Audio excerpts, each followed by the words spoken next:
Repartant de la place Caramy, nous nous dirigeons à présent vers le sud-ouest. Devant nous, le bâtiment qui abrita très longtemps le siège de la Société Générale. Aujourd'hui racheté par la commune et baptisé Espace Gavotti, les locaux sont utilisés pour de nombreuses manifestations. C'est ici que se réunit le conseil municipal. De là commence la rue d'Entraigues, ce qui signifie en langue provençale « entre les eaux ». Ces quelques cartes postales témoignent du passé de cette artère.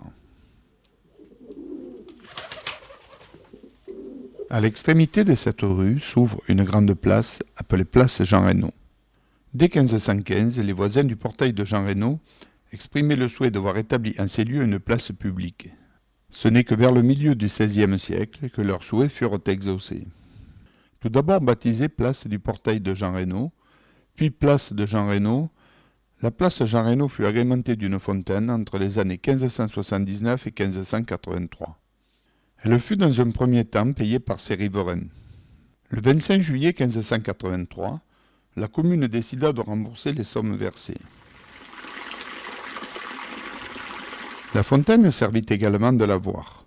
Sur plusieurs cartes postales, on peut voir des bugadières de l'époque faisant la lessive. Une dure tâche certes, mais sûrement moins pénible que celle exercée par les lavandières œuvrant dans le lit du Caramy.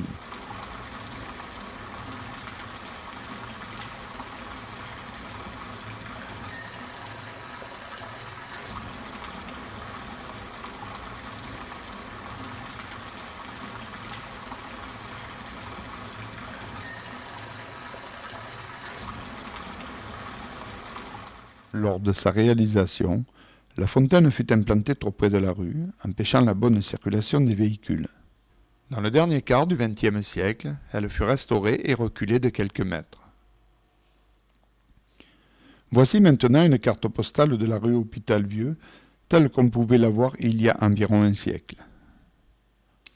Après avoir été en partie détruit par la volonté du duc d'Épernon, c'est-à-dire à partir de 1595, les bâtiments du couvent des Cordeliers furent reconstruits après l'éviction de ce dernier, c'est-à-dire en 1597. C'est le 20 pluvieuse de l'an 2 que le bâtiment principal fut transformé en théâtre. Selon les dires des anciens, ce dernier aurait été une réplique au 1/20 du Palais Garnier de Paris. Il fut vendu par la ville en 1932. L'argent récolté aurait permis de financer une partie de l'aménagement des égouts de la ville. Le bâtiment servit également de caserne.